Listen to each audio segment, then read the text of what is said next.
Hello friend, welcome back to our channel. तो आज करते हैं अपना पार्ट 3। तो ये है हमारा 2018 का प्रीवियस ईयर क्वेश्चन पत्र उत्तराखंड प्रवक्ता एग्जाम का। तो आज हमारे कुछ क्वेश्चन आपके छूट गए थे, उनको करते हैं। तो यहाँ पे फर्स्ट क्वेश्चन है आपका, अनुच्छेद 19 के में निहित मौलिक स्वतंत्रताएं किस आपातकालीन स्थिति के कारण आपका स्थगित की जाती है। हम सभी जानते हैं कि हमारे पास आपका 6 मौलिक अधिकार है और उसमें आता है एक इम्पोर्टेंट आर्टिकल अनुच्छेद 19, जहाँ पे आपको 6 प्रकार की स्वतंत्रताएं दी गई है। तो वो स्वतंत्रताएं, चाहे आपको विचार भाव को अभिव्यक्त करना है उसकी स्वतंत्रता, सभा करने की स्वतंत्रता हो गई, संगठन बनाने की स्वतंत्रता हो गई आपकी, इसके अलावा घूमने की स्वतंत्रता हो गई, इसके अलावा कहीं भी देश में निवास करने की स्वतंत्रता हो गई आपकी, इसके अलावा व्यवसाय करने का आपका अधिकार हो गया। आप अपनी इच्छा अनुसार किसी भी व्यवसाय को आप चुन सकते हैं। तो यहाँ पे 6 प्रकार की आपको स्वतंत्रताएं दी गई है। तो हम जानते हैं कि जो ये स्वतंत्रता है वो आपकी असीमित नहीं है, यानी एब्सोल्यूट नहीं है। सरकार के द्वारा आपका इस पे प्रतिबंध लगाया जा सकता है, यानी युक्ति युक्त जो प्रतिबंध होते हैं, रीजनेबल रिस्ट्रिक्शन होते हैं, वो लगाए जा सकते हैं। किस सेंस में? अगर आपकी किसी एक्टिविटी के द्वारा, किसी मौलिक अधिकार के द्वारा देश की सुरक्षा को खतरा है, पब्लिक ऑर्डर को खतरा है, और आपके द्वारा जो हमारे जो विदेशों के साथ मैत्रीपूर्ण संबंध होते हैं वो प्रभावित हो रहे हैं आपकी अभिव्यक्ति के द्वारा, सार्वजनिक व्यवस्था को, आपका पब्लिक ऑर्डर को खतरा है, यानी जो दंगे होते हैं, अशांति होती है, उसके सेंस में, नैतिकता के सेंस में कि आप कुछ अनैतिक सामग्री आप वो करते हैं। इसके अलावा न्यायालय की अवमानना करते हैं आप, मानहानि डेफिमेशन के केस में। तो बहुत सारे सेंस में आपके पास इन पे रीजनेबल रिस्ट्रिक्शन भी लगाए जा सकते हैं। तो अब जानते हैं कि जब हमारे देश में आपातकाल लगता है उस समय हमारे 2 ही मौलिक अधिकार बचे रहते हैं, आपके 20 और 21। 20 बोलता है अपराध एवं दोष सिद्धि के संबंध में संरक्षण, और जीवन जीने की स्वतंत्रता आपको कभी नहीं जा सकती है, कभी नष्ट नहीं हो सकती है। तो जीवन जीना, हम हर सेंस में अपना जीवन जी सकते हैं। दूसरा आता है कि कौन कौन से अधिकार केवल भारतीय नागरिकों को दिए गए हैं, कौन कौन से मौलिक अधिकार केवल इंडिया के जो सिटीजन है उनको दिए गए हैं। तो इसमें आता है एक 15, जहाँ पे बोलता है कि सामाजिक समानता, 5 प्रकार की सामाजिक समानता, लेकिन जो विदेशी है उन पे भेदभाव किया जा सकता है उनकी राष्ट्रीयता के आधार पे, आप किस देश के हैं, इस तरह से। दूसरा आता है 16, यहाँ पे केवल इंडियन सिटीजन को है अवसर की समानता, लोक नियोजन के अवसर की समानता, कि आप किसी भी रोजगार के लिए फॉर्म भर सकते हैं, कि आपको सभी को एक समान स्वतंत्रता दी जाएगी, एक समान अवसर दिया जाएगा। अनुच्छेद 19, यहाँ पे आपकी 6 प्रकार की स्वतंत्रताएं हैं जो अभी हमने बताई कि विचार अभिव्यक्ति, संगठन, सभा, निवास, घूमने की स्वतंत्रता और व्यवसाय करने से। 29 आता है जो अल्पसंख्यकों को उनकी लिपि, उनके कल्चर को सुरक्षित रखने की स्वतंत्रता। इसके बाद एक 30 आता है। तो ये 5 मौलिक अधिकार केवल आपके भारतीय नागरिकों को उपलब्ध है, विदेशी नागरिक है उनको उपलब्ध नहीं है। तो ये प्रश्न पूछा जा सकता है कि निम्नलिखित में कौन से जो अनुच्छेद है केवल मौलिक अधिकारों के सेंस में केवल भारतीय नागरिकों को उपलब्ध है। ओके, दूसरा आता है आपका, यहाँ पे आपका आप देख लेते हैं इसमें कौन सा आपका राइट आंसर है। ऑप्शन है इसमें, राज्य में आंतरिक उथल पुथल होना, वित्तीय संकट होने पर, एक राज्य में संवैधानिक तंत्र की विफलता पे, युद्ध तथा बाह्य आक्रमण में आपकी जो 19 से निहित जितने भी मौलिक स्वतंत्रता है उनपे क्या वो स्थगित की जा सकती है आपातकालीन स्थिति में। तो इसका आंसर है आपका डी। तो अनुच्छेद 352 के अनुसार हमारे देश में क्या लगता है, नेशनल इमरजेंसी। 3 प्रकार की इमरजेंसी होती है। दूसरा है आपका, एक राज्य में संवैधानिक तंत्र विफल होता है, यहाँ पे संविधान के अकॉर्डिंग अगर किसी राज्य में काम नहीं चल रहा है, संविधान को फॉलो नहीं किया जा रहा है, जैसे कि मणिपुर में वहाँ पे क्या हो रहा है, अभी बहुत लंबे समय से वहाँ पे आपका ये प्रेसिडेंट रूल लगा हुआ है, राष्ट्रपति शासन लगा हुआ है। वहाँ पे 2 कम्युनिटी थी, एक तरफ थी कुकी, दूसरी तरफ थी जो मैतेई कम्युनिटी है, उन दोनों के बीच विवाद चल रहा है। तो इस कारण से अभी भारत का एक राज्य है जहाँ पे राष्ट्रपति शासन लगा हुआ है। दूसरा है वित्तीय केस के संबंध, वित्तीय संकट। तो भारत में आज तक 360 आपका एक बार भी नहीं लगाया गया है, ओनली ये 356 आपका बहुत बार लगा है भारत में। और ये भी पूछा जाता है सबसे पहले कहाँ लगा, किस राज्य में सबसे अधिक बार आपका राष्ट्रपति शासन लगाया गया, और अनुच्छेद 352 केवल 3 बार हमने लगाया है। एक बार 1962 में लगाया था, दूसरी बार 1900 आपका एक बांग्लादेश के युद्ध के समय लगाया था, आपका 65 में लगाया, इस तरह से 75 में लगाया था। तो ये था आपका इसका आंसर। दूसरा आता है 28 नंबर प्रश्न, देख लेना 3 बार कब कब आपके नेशनल इमरजेंसी लगी है। दूसरा प्रश्न है, निम्नलिखित में कौन सा वक्तव्य भारतीय प्रधानमंत्री अपनी कैबिनेट की संरचना के संदर्भ में सही है। तो प्रधानमंत्री के द्वारा कैबिनेट का जब वो निर्माण करते हैं, अब जब वो चुन के आते हैं, उसके बाद वो बहुमत दल का नेता घोषित किया जाता है आपका कि किस को आप प्राइम मिनिस्टर बनाओगे, इस तरह से। और जब वो अपनी कैबिनेट बनाते हैं तो वहां पे उनके द्वारा चयन किस रूप में आपका किया जाता है। पहला आता है, संसद के दोनों सदनों के सदस्य से अपने मंत्रियों का चयन करता है। नो, इनका कोई रूल नहीं होता है, आपका कोई रोल नहीं होता है, कोई भूमिका नहीं होती है। दूसरा आता है, उसको अपने स्वविवेक द्वारा ऐसे लोगों का चयन करने की पूर्ण स्वतंत्रता होती है जो उसके मंत्रिपरिषद के रूप में क्या करेंगे, सेवाएं देंगे। ये बिल्कुल सही है आपका कि प्रधानमंत्री अपना स्वविवेक के अनुसार अपने अनुसार यहाँ पे क्या कर सकते हैं, राष्ट्रपति को रिकमेंड कर सकते हैं कि मैं इस व्यक्ति को अपने कैबिनेट में मंत्री बनाना चाहता हूँ, इसको गृह मंत्री बनाना चाहता हूँ, इसको विदेश मंत्री बनाना चाहता हूँ। तो प्रधानमंत्री को यहाँ पे पूरी स्वतंत्रता होती है। आप सभी जानते होंगे कि अनुच्छेद 74 के तहत जो राष्ट्रपति है वो मंत्री परिषद की जो सलाह होती है उनके अनुसार कार्य करने के लिए बाध्य है, मतलब राष्ट्रपति उन्हीं के अनुसार आपका कार्य करता है। इसके अलावा आपने सुना होगा कि हमारे देश में 2 प्रकार की एग्जीक्यूटिव होती है। रियल आपकी कौन होती है, प्राइम मिनिस्टर, और जो उनकी काउंसिल ऑफ मिनिस्टर होती है, और नाममात्र की कौन होती है, राष्ट्रपति। तो इसका आंसर है ऑप्शन नंबर 2। दूसरा आता है आपका, एक ऐसा है कि राष्ट्रपति और जो मंत्री परिषद है उनके बीच सेतु का कार्य कौन करता है। तो प्राइम मिनिस्टर करता है अनुच्छेद 78 के अकॉर्डिंग। तो जो प्रधानमंत्री होते हैं वो आपके मंत्रिपरिषद से जितने भी डिसीजन होते हैं उनको राष्ट्रपति तक पहुंचाने का काम करते हैं अनुच्छेद 78 के तहत। संसद के सदन की कुल संख्या के 2/3 बहुमत से प्रस्ताव पारित किए जाने के का नियम निम्न दशा में लागू किया जा सकता है।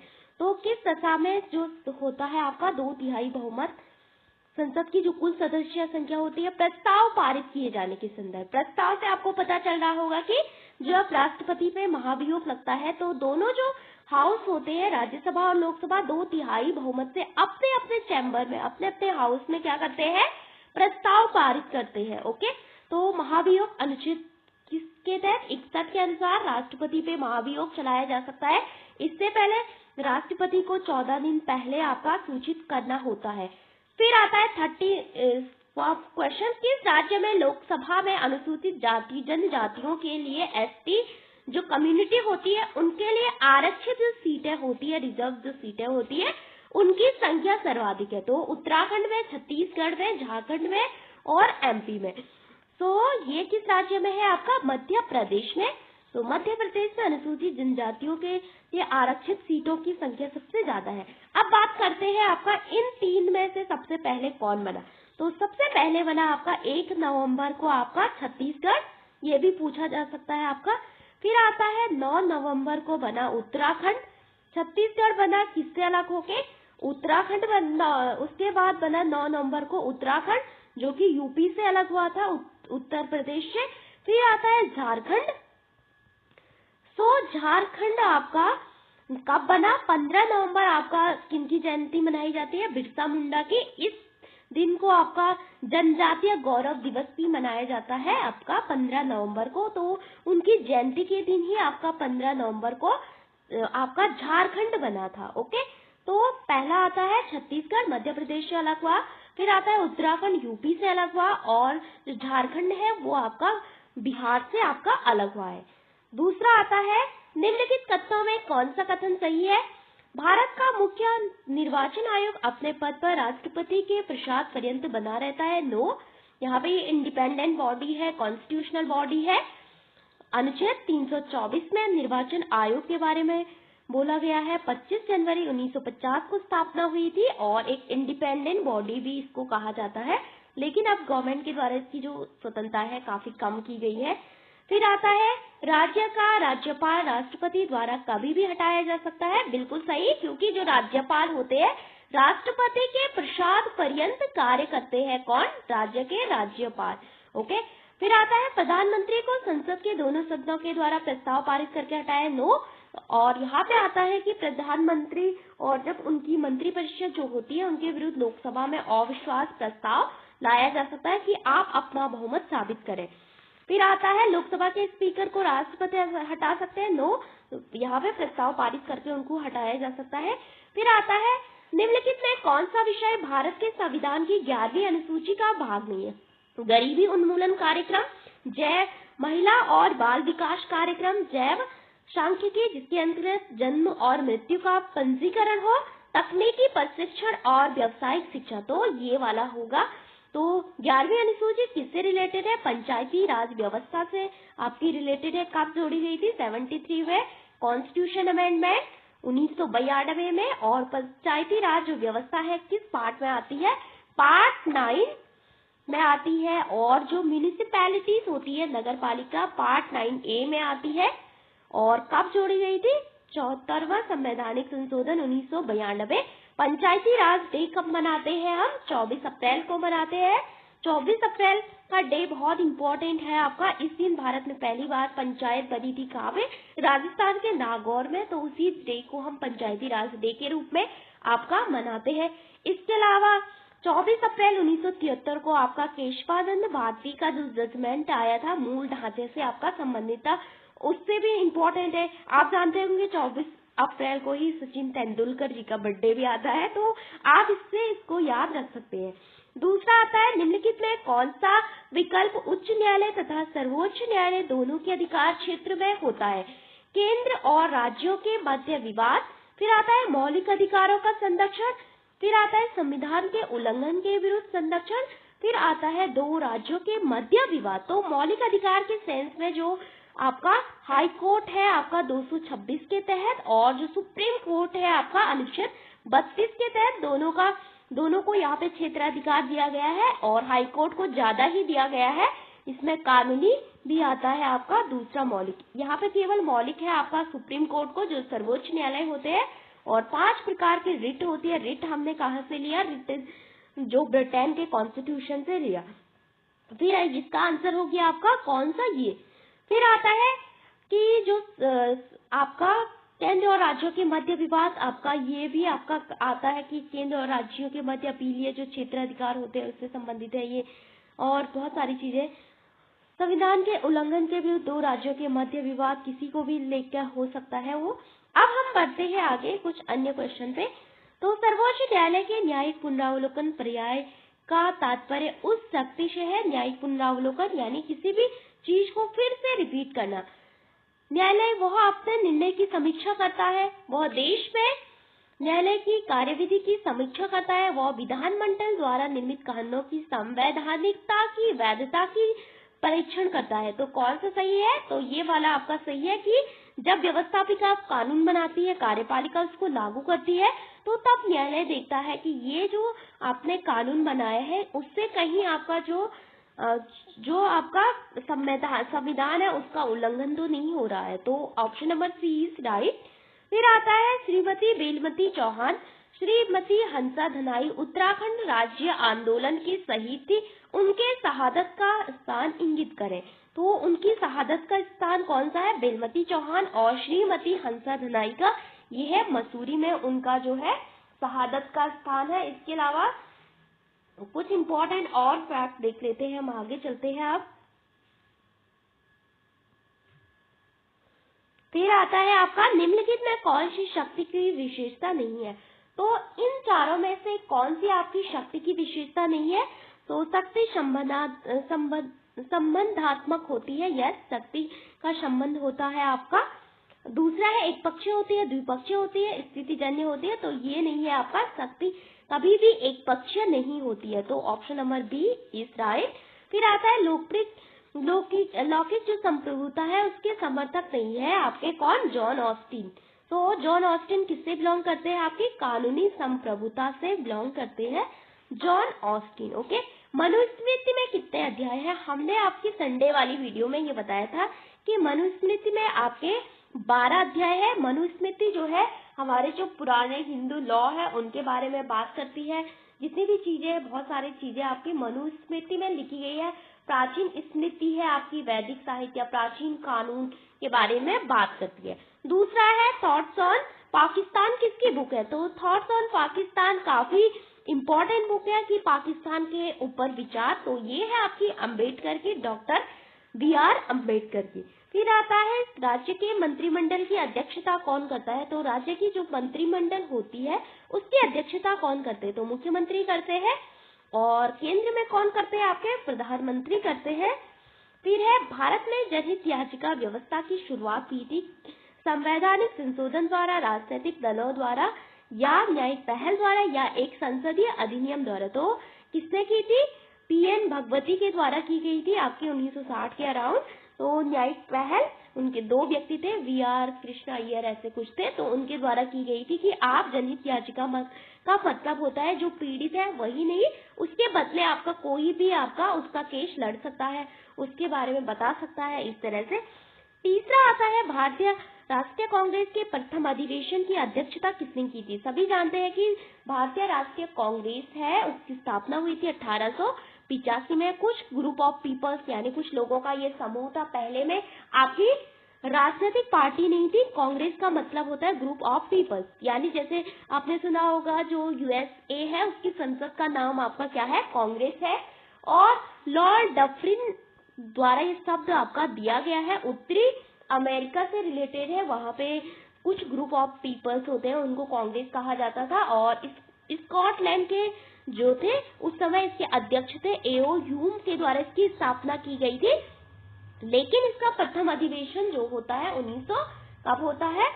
86 में होता है।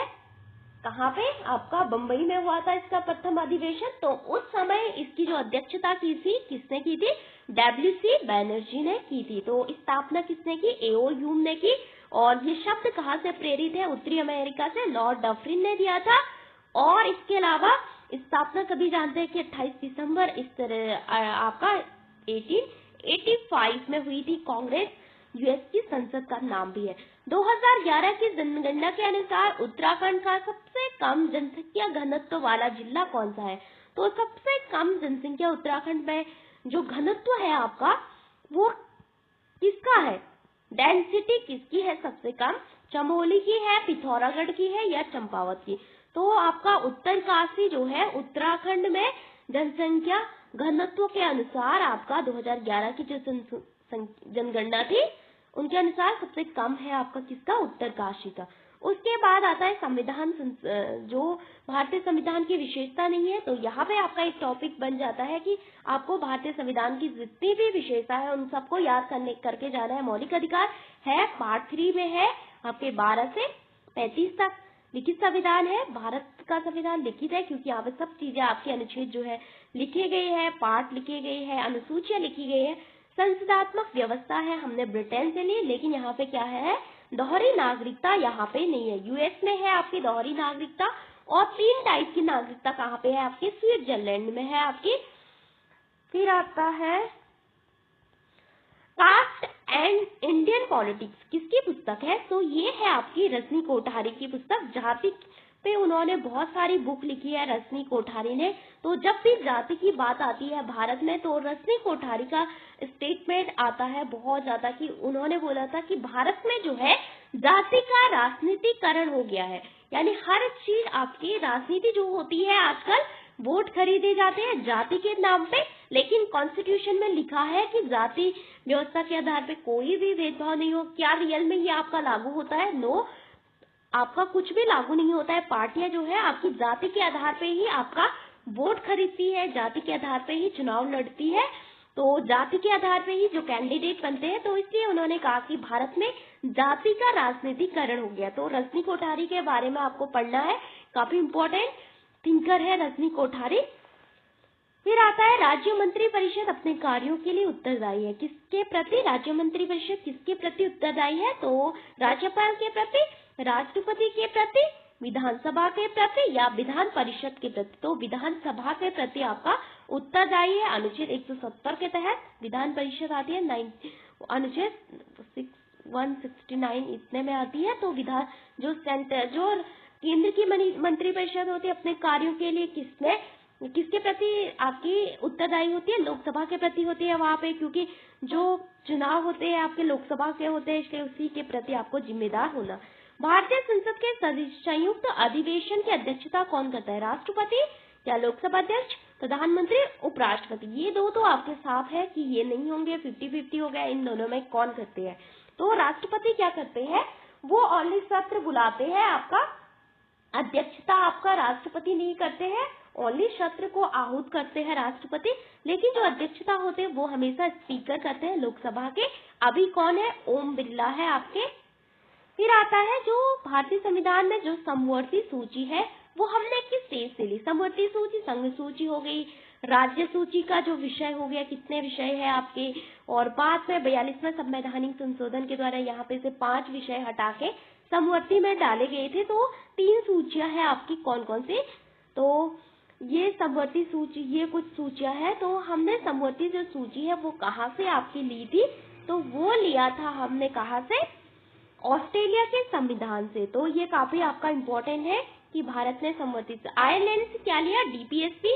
तो ओनली दुनिया में जो है डीपीएसपी जो है यानी राज्य के नीति निदेशक तत्व तो भारत के और आयरलैंड के संविधान में है। संयुक्त राज्य अमेरिका से हमने बहुत कुछ लिया, प्रस्तावना की भाषा ली, और इसके अलावा हमने क्या लिया वहां से? उपराष्ट्रपति के जो पद के बारे में है वो भी वहीं से लिया। इसके अलावा मौलिक अधिकार, बहुत सारी चीज ली। ब्रिटेन से भी हमने बहुत सारी चीज ली। पहले तो संसदात्मक व्यवस्था है, और इसके अलावा एकल जो नागरिकता है, उसके अलावा जो स्पीकर के बारे में, ब्रिटेन में जो स्पीकर होता है वो आपका लाइफ टाइम होता है, लेकिन भारत में वो कुछ समय के लिए होता है, 5 साल के लिए आपके होते हैं। तो और उसपे हमने जो 3 प्रकार के न्याय आते हैं, सामाजिक, आर्थिक, राजनीतिक न्याय, प्रस्तावना में वो कहाँ से लिए? वो हमने लिए थे आपके रूस के संविधान से, रशिया के कॉन्स्टिट्यूशन से। फिर आता है पंचायती राज प्रणाली आधारित है किस पे? शक्ति के केंद्रीकरण पे, ग्रामीण विकास से, प्रशासन के सहयोग पे, या सत्ता के विकेंद्रीकरण में। तो पंचायती राज प्रणाली भारत में कब अपनाई गई थी? आपके 1993 के अकॉर्ड में अपनाई गई थी, और यहाँ पे सत्ता के विकेंद्रीकरण पे आधारित है पंचायती राज। तो महात्मा गांधी का सपना था ग्राम स्वराज की, असली भारत जो है आपके गाँवों में बसता है। दिल्ली की सरकार आपके गांव के बारे में नहीं सोचेगी, आपके गांव के बारे में जो आपके वहाँ के लोग हैं उनको ही आपका रिप्रेजेंटेशन दिया जाना चाहिए। फिर हमने बोला कि कानूनी संप्रभुता का सिद्धांत किसने दिया? तो कई बार ये क्वेश्चन आ गया है आपकी 2-3 बार। ऑस्टिन काफी इम्पोर्टेंट एक विचारक है जिन्होंने इंडिया के बारे में बहुत सारी चीजें लिखी है। इंडिया के जब भी कॉन्स्टिट्यूशन के जो कमेंटर होते हैं, जिनने हमारे संविधान पे टिप्पणी लिखी है, कमेंट किया है, उनमें आता है ऑस्टिन का नाम, काफी इम्पोर्टेंट है। ये बात करते हैं कोऑपरेटिव फेडरलिज्म की। इसके अलावा उन्होंने बात कही है कि कांग्रेस ही भारत है, भारत ही कांग्रेस है, कि एक दल का जो प्रभुत्व था आपका 1967 तक वो। इसके अलावा उन्होंने बहुत सारी बुक भी लिखी है, वो भी आपको पूछी जाती है। इसके अलावा केसी वेयर, जिन्होंने कहा कि भारत क्या है आपका अर्ध संघात्मक है, यानी ना ही एकल है ना ही संघात्मक है, यहाँ पे क्वासी फेडरल है। ये भी इम्पोर्टेंट है, बहुत सारे आपके कमेंटर है, उनको भी पढ़ना। फिर है यह राजनीतिक समाजीकरण के संबंध में सही है। राजनीतिक समाजीकरण केवल एक सही है, तो यह एक निरंतर प्रक्रिया है, ये आपका सही है। फिर आता है महिला मताधिकार का समर्थन किसने किया? तो किसने किया था? अरस्तु ने। अरस्तु तो एकदम खिलाफ थे, उन्होंने तो महिलाओं को आपकी नागरिकता तक प्रदान नहीं की। बोला कि महिलाएं जो है घर पे रहती है, उनको किसी बच्चे जो है, बूढ़े जो है, इन 3 लोगों को उन्होंने अपना सिटीजन तक नहीं माना। तो अरस्तु कैसे बात कर सकते हैं आपके महिला मताधिकार के बारे में? लेनिन ने नहीं, जर्मी बेंथम दिया। जेएस मिल ने आपका ब्रिटिश कॉन्स्टिट्यूशन में जब वो मेंबर थे उस समय, तो एक एग्जाम में पूछा था कि जेएस मिल आपके कब से कब तक ब्रिटेन में वहां पे जो संविधान वो चल रहा था उस समय उसके मेंबर रहे। तो जेएस मिल ने महिलाओं के अधिकारों के बारे में बात की। इसके अलावा सबसे पहले महिलाओं को वोटिंग राइट कहाँ पे मिला? तो सबसे पहले दिया आपका न्यूजीलैंड ने, कब? 1893 में। यूएस ने सबसे बाद में दिया आपका, काफी बाद में दिया 1920 में, फ्रांस ने 1946 में दिया, ब्रिटेन ने काफी बाद में दिया आपका, बहुत बाद में 1963-64 के अराउंड, अभी मेरे को याद नहीं है। इंडिया ने जब हमारा कॉन्स्टिट्यूशन बना तो उसी समय महिलाओं पुरुष सबको आपका वोटिंग राइट दे दिया था, मतलब इक्वल राइट दे दिया था। तो ये भी पूछा जाता है कि किस देश ने कब कब महिलाओं को वोटिंग राइट दिया। फ्रांस में जब आपका, आपने सुना होगा फ्रांसीसी क्रांति हुई, उसके बाद तो महिलाओं को कितने सालों तक आपका सिटीजन ही नहीं माना गया। ओके, तो ये काफी इम्पोर्टेंट है। फिर बोलते हैं यहाँ पे स्वतंत्रता अति शासन का विलोम है। ये क्वेश्चन भी आपका बहुत बार आपका पूछा गया है कि स्वतंत्रता जो है अति शासन का विलोम है। ये किसने बोला? तो ये बोला था शीले महोदय ने। इसके अलावा बात करते हैं आप उत्तराखंड में कितने सांसद लोकसभा के लिए निर्वाचित होते हैं? तो यहाँ पे 5 लोकसभा सीट है। आपको ये जानना है कि वो 5 लोकसभा सीट कौन कौन सी है, इसको भी याद रखना। फिर है 3 राज्यसभा सीट, अभी 3 जो राज्यसभा में है वो कौन कौन से है। ओके, तो ये काफी इम्पोर्टेंट है। फिर हमने बोला था कि कौटिल्य के अनुसार राज्य के किस सिद्धांत का प्रतिपादन किया गया? तो कौटिल्य ने राज्य के सप्तांग थ्योरी का सिद्धांत दिया है, जहाँ पे उन्होंने बोला कि स्वामी जो है राज्य की आत्मा है, सोल है। जिस प्रकार से हमारा जो शरीर है वो हमारी आत्मा के बिना चल नहीं सकता है, शरीर का कोई अस्तित्व नहीं है आपका आत्मा के बिना, सोल के बिना, उसी प्रकार जो राजा है वो भी आपकी राज्य की सोल है, यानी राज्य का कोई अस्तित्व नहीं है आपका किसका? राजा के बिना। दूसरा बात बोला कि मंत्री परिषद जो है राज्य की आंखें हैं, तो ये भी पूछा। जनपद जो है वो जांग है। इस तरह से बोला कोश जो है वो मुंह है, जिसको जितना भरो वो कभी पूरा नहीं होता है। तो ये भी आपसे पूछा जाता है। तो आधुनिक राज्य के कितने एलिमेंट है? 4, जिसमें आपने सुना होगा संप्रभुता सबसे इम्पोर्टेंट है। अगर 3 है आपके पास तो संप्रभुता नहीं है तो भी वो राज्य नहीं है। फिर है निश्चित क्षेत्र, निश्चित भूभाग होना चाहिए, और जनसंख्या। तो ये 4 आपके राज्य के एलिमेंट है। इसके अलावा ये है आपका, और कौटिल्य के द्वारा जो बोला, उनका जो दंड जैसा सिद्धांत है कि संधि विग्रह करके हमको दूसरे के साथ मिलना है। इसके अलावा उनका मंडल सिद्धांत काफी इम्पोर्टेंट है आपका, जो विदेश नीति से। न्याय का सिद्धांत किसने दिया? प्लेटो ने दिया। देवीय सिद्धांत जो है पहले चलता था आपका, अब नहीं चलता है।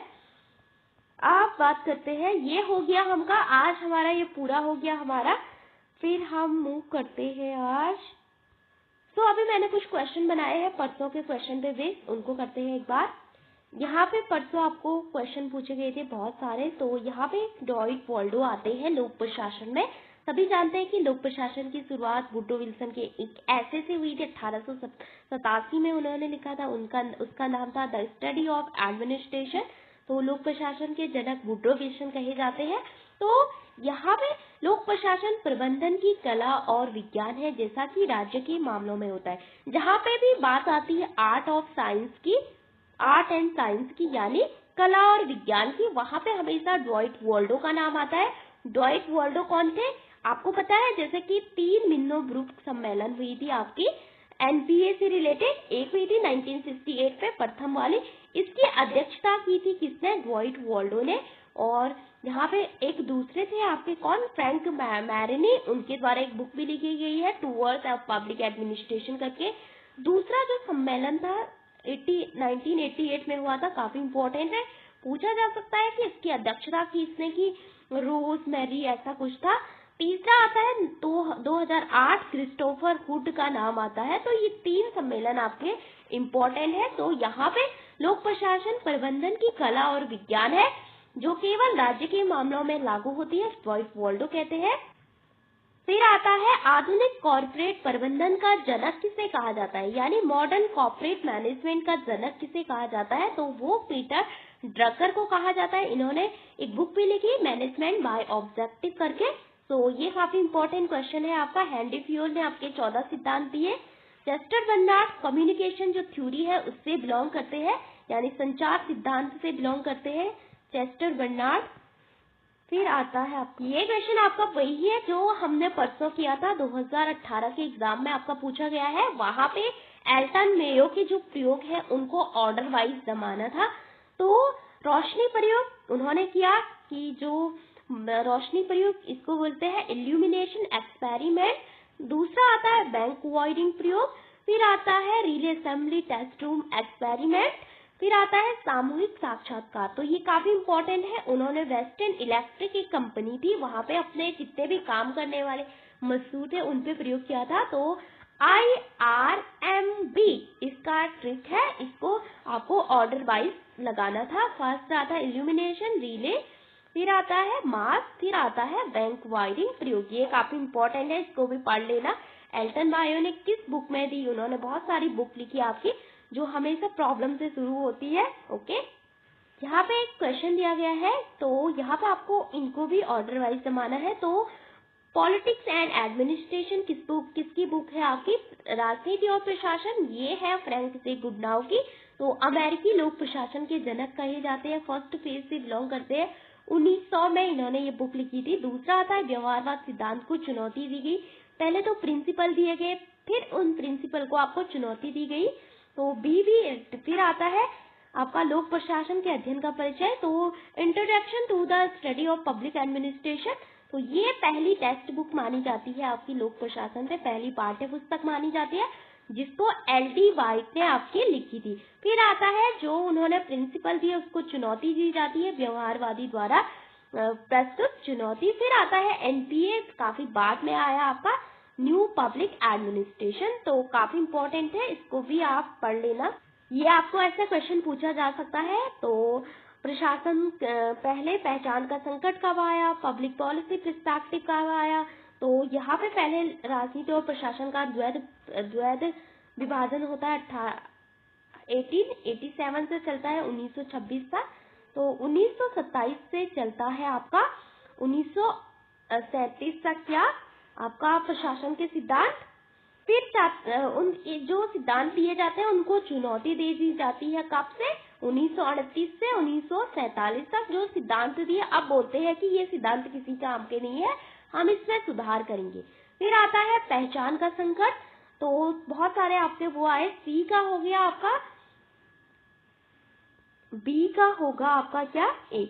तो पहचान का संकट आया कि अब आइडेंटिटी क्राइसिस आ गया कि ये पब्लिक एडमिनिस्ट्रेशन क्या है, उसकी आइडेंटिटी को लेकर। तो वहीं पे से आपके NPA, NAM आता है, ओके, NPM आता है, ओके सॉरी। फिर आता है पर्सपेक्टिव, 1971 पे आता है। तो ये काफी इंपॉर्टेंट है, इसको भी पढ़ लेना। तो MBO की अवधारणा किसने दी? तो वो दी थी पीटर ड्रकर ने। वो बोलते हैं सबसे पहले हमें क्या करना है, सबसे पहले हमें क्या करना है, उद्देश्य निर्धारित करना है। उद्देश्य के बाद आपको उन उद्देश्यों को जो आपने निर्धारित किया उसके बारे में अपने कर्मचारियों को बताना है कि हमारे ये गोल होंगे, हम इस पे काम करेंगे। उसके अलावा वो बोलते हैं कि प्रदर्शन की हमें निगरानी करनी है। उसके बाद फिर लास्ट में हमें जो हमारा रिजल्ट आया, जो हमने मूल्यांकन किया, उस मूल्यांकन के अकॉर्डिंग उनको पुरस्कार भी देना है। तो सबसे पहले गोल, और हमने जो गोल ऑब्जेक्टिव है उनके बारे में अपने कर्मचारियों को बताना है। उसके बाद हमें क्या करना है, अपना प्रदर्शन करना है, इसके बारे में लोगों को बताना है। आप देखेंगे कि रिजल्ट क्या आया। तो अगर इसमें कुछ संशोधित करना हो उसको संशोधित करके मूल्यांकन करना है, लास्ट में फिर पुरस्कार प्रदान करना है। तो ये काफी इंपॉर्टेंट है। फिर एक क्वेश्चन की MBO क्या बोलता है, केवल प्रबंधन द्वारा लिए गए निर्णय के बारे में बात नहीं करता है ये। तो इसमें गतिविधियों के एवं परिणामों पे जोर दी गई है। विशिष्ट प्रबंधीय पदों के उद्देश्य आवधिक समीक्षा प्रणाली, इस पे नहीं है MBO। तो ये काफी इम्पोर्टेंट है। स्मार्ट एक टर्म है जो कि इन्होंने बात की थी कि हमारा जो गवर्नेंस होना चाहिए वो कैसा होना चाहिए, ये भी काफी इम्पोर्टेंट है। सिंपल होना चाहिए, ये मिजरेबल होना चाहिए, अकाउंटेबल, ऐसे बात करते हैं। आपको इसको व्यवस्थित करना है। तो इन चारों में सबसे पहले कौन आया? तो सबसे पहले आता है आपका कंपैरेटिव लोक प्रशासन, यानी आप लोक प्रशासन की तुलना के बारे में बात। सबसे पहले आता है विकास प्रशासन। जब सारे देश जो है स्वतंत्र हो जाते हैं आपके 1945 में, तो उसके तुरंत बाद एडवर्ड वेडनर जो है आपके, आपने सुना होगा एडवर्ड वेडनर, इन्होंने विकास प्रशासन के बारे में कहा था। तो विकास प्रशासन 1950-45 के आसपास आता है। फिर आता है कंपैरेटिव पॉलिटिक्स, पब्लिक एडमिनिस्ट्रेशन की तुलना करना विभिन्न देशों की। यहाँ से रिलेटेड कौन है? रिक्स है। तो रिक्स काफी इंपॉर्टेंट एक विचारक है पब्लिक एडमिनिस्ट्रेशन में। फिर आता है NPA, फिर आता है लास्ट में NPM, ओके। तो नया लोक प्रशासन, नया सार्वजनिक प्रबंधन। ये पता है आपको, ये डेविड ईस्टन द्वारा प्रस्तावित व्यवहारवाद की जो धारणा थी इसमें कौन कौन से सही है, तो किस किस की बात उन्होंने की, तो उन्होंने बोला कि सत्यापन की बात की है और क्वांटिफिकेशन की बात की है, रेगुलेशन, वेरिफिकेशन इसकी बात की है, टेक्निक की बात की है, आपकी वैल्यू की बात की, प्योर साइंस की बात की, इंटीग्रेशन की बात की और सिस्टमाइजेशन की बात की। तो ये भी आपका टॉपिक में लिख लेना, 8 प्रकार की उन्होंने इसके बारे में बताया है। अभी आपका चार ऑप्शन दिए थे, उसमें से कौन सा नहीं है, दूसरी बार 4 दूसरे ऑप्शन दे सकता है और पूछ सकता है कि इसमें से कौन नहीं है। तो डेविड ईस्टन काफी इंपॉर्टेंट है, उनके द्वारा बहुत सारी आपकी बुक भी लिखी गई थी, वो भी आपके लिए काफी इंपॉर्टेंट।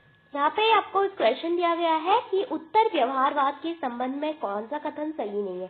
आपके पास प्रश्नों व्यवहारवाद से संबंधित एक प्रश्न आया था और व्यवहारवाद जो है फैक्ट पे बल देता है ओनली, और राजनीति विज्ञान को केवल एक प्योर साइंस बनाने पे बल देता है, मूल्यों को इग्नोर करता है।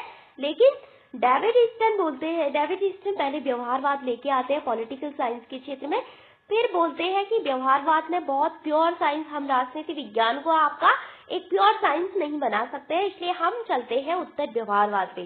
तो यहाँ पे उन्होंने टेक्निक पे जोर दिया, तो तकनीक पे जोर केवल व्यवहारवाद में दिया गया है, उत्तर व्यवहारवाद की ये विशेषता नहीं है। तो ये आपकी रॉन्ग हो जाती है, ए आपका गलत हो जाता है, ए गया।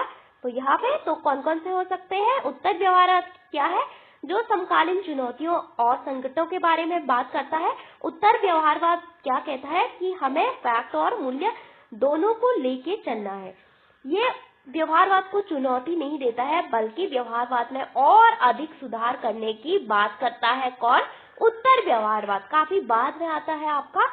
फिर जो व्यवहारवाद है सबसे पहले कौन लाया था, व्यवहारवाद आपका हर क्षेत्र में आया, चार्ल्स मैरियम उसकी जनक कही जाती है।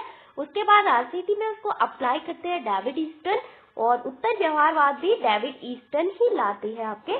तो ये विज्ञान को और अधिक जिम्मेदार तथा उपयोगी बनाने का प्रयास करता है। यस, ये विज्ञान को बहुत अधिक उपयोगी और उसको आज की लाइफ के अकॉर्डिंग बनाना चाहता है, और ये मूल्य तटस्थता को त्याग देता है। जहाँ व्यवहारवाद बोलता था कि हमें केवल अपने उस पे रहना है, फैक्ट पे रहना है, हमें मूल्यों पे कोई ध्यान नहीं देना है, तो ये बोलता है हमें दोनों पे आपका बल देना है, हमें मूल्य पे भी केवल तटस्थ नहीं रहना है आपका, और फैक्ट पे भी दोनों पे जोर देना है। तो उत्तर व्यवहार और व्यवहारवाद में क्या डिफरेंस है, इसको लेकर आपको प्रश्न पूछा जा सकता है, तो काफी इंपॉर्टेंट है।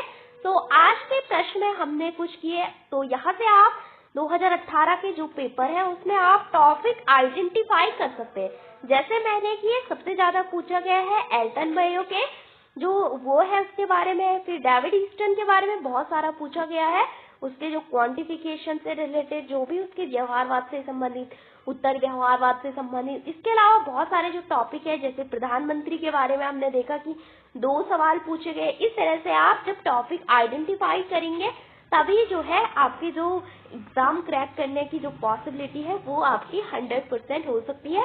हमें पेपर केवल सॉल्व नहीं करना है, बल्कि इसको आइडेंटिफाई करना है कि कौन सा जो टॉपिक है वो बार बार आपका पूछा जा रहा है। Okay, so thank you for watching this video.